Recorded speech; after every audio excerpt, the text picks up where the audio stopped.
might rejoice when we see Yah exacting judgment on those that we consider our adversaries, but are we willing to endure the, shall we say, the smelly circumstances that might result from our adversaries being struck down? Hi, this is Barry Phillips of 10-Minute Torah, day 4 of the era. Let's go into chapter number 7 of Shemot, or Exodus, down to verse 19. Yahweh spoke to Moshe, say to Aaron, take your rod, stretch out your hand over the waters of Mitzrayim, over their streams, over their rivers, over their ponds, and over all their pools of water, that they become blood. And there shall be blood in all the land of Mitzrayim, both in wooden and in stone containers. Moshe and Aaron did so as Yahweh commanded, and he lifted up the rod and struck the waters that were in the river, in the eyes of Pharaoh and in the eyes of his servants, and all the waters that were in the river were turned to blood. And the fish that were in the river died, and the river stank. And the Mitzrayites were unable to drink the water of the river. And there was blood in all the land of Mitzrayim. And the magicians of Mitzrayim did the same with their magic, and the heart of Pharaoh was strengthened, and he did not listen to them as Yahweh had said. Pharaoh turned, went into his house, and his heart was not moved by this either.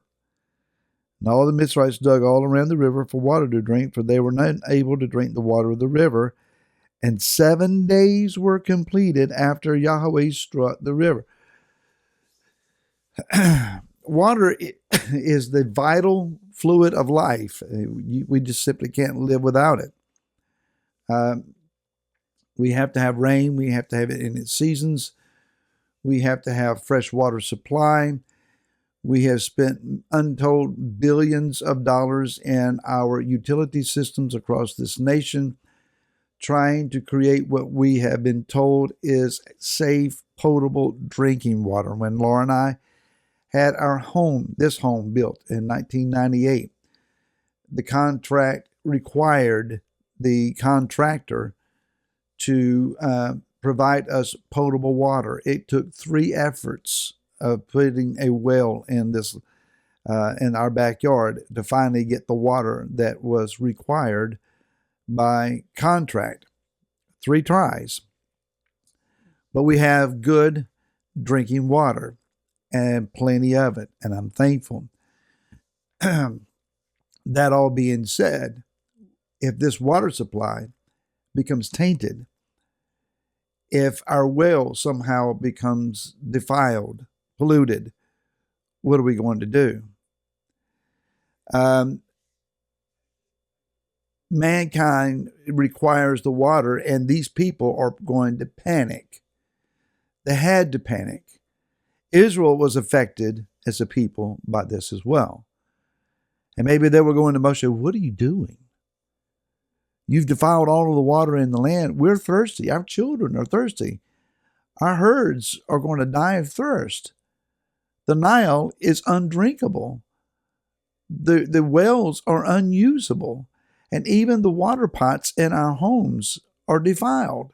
What are we to do? When we see Yah's adversaries being struck, the righteous can stand by and clap and applaud and gloat, and probably will do so unless the same judgment is nationwide. So while we are praying Sikkim, Father, and naming those that we believe deserve the exaction of his punishment, maybe we should be more careful as to how we're praying, because it could be that the calamity that overtakes them is a nationwide calamity that affects us and our families as well. Now, after the waters were restored to some degree, we assume, then we find then that frogs are coming up out of this water. And these frogs fill the land. They're in their homes. They're in their hidden places, their cupboards. They're in their closets. They're everywhere. Pharaoh's palace would not have been immune to this. So you could probably imagine Pharaoh sitting down to a meal and frogs hopping around on his banquet table. He's trying to sleep, and there are frogs in his bedchamber. He's about to go crazy. The sound of the croaking of the frogs is maddening. Now, here in the South, especially in our area, once the weather changes and things get warm, one of the first things we will notice is the sound of tree frogs. These little guys, about so tall, that will somehow get attached to your sliding glass door and they're stuck on there. But they make this croaking noise, this mating call, and it is incessant, it is ongoing, and you either learn to enjoy it or it will drive you crazy. If you have water supply, water ponds, or anything close by, you're going to hear the bullfrogs, and they're loud. If the land is covered with them, the people had to be about to lose their mind. And I find it interesting that when Moshe and Aaron were called in to get rid of the frogs, Pharaoh was asked, Moshe said, explain yourself to me. When am I to pray for you and for your servants and for your people? This is chapter 8, verse 9. To destroy the frogs from you and from your houses and remain only in the river. Why didn't Pharaoh say right now, pray right now? But instead, he issued a challenge. He said tomorrow. That meant that the entire country had to spend another night with frogs. Now Moshe prayed the next day, the next morning, and the frogs died. They didn't just go back to the river. They died and piled up. And again, the stench filled the land. The water stank, and now the piles of decaying frog flesh is stinking. A horrific odor would have filled the land.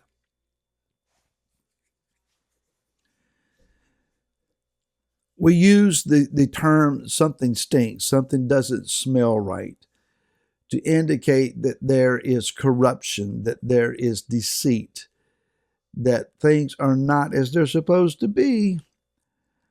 Well, the stench here indicates that there was indeed corruption going on, and that there was indeed deceit going on in Pharaoh's house and Pharaoh's nation.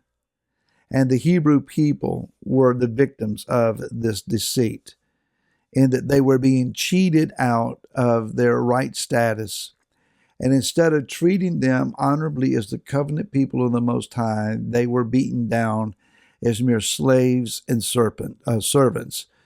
So Yah is exacting some punishment here upon the land. And then we see that the dust of the earth becomes lice or gnats, depending upon your translation. The connection here is that man is made from the dust of the earth. And man is now getting a reality check that your dust, your dustiness, your mud nature is defiled, it is corrupt, and your skin that is dust is crawling with the bugs of the dust, and it's good enough for you.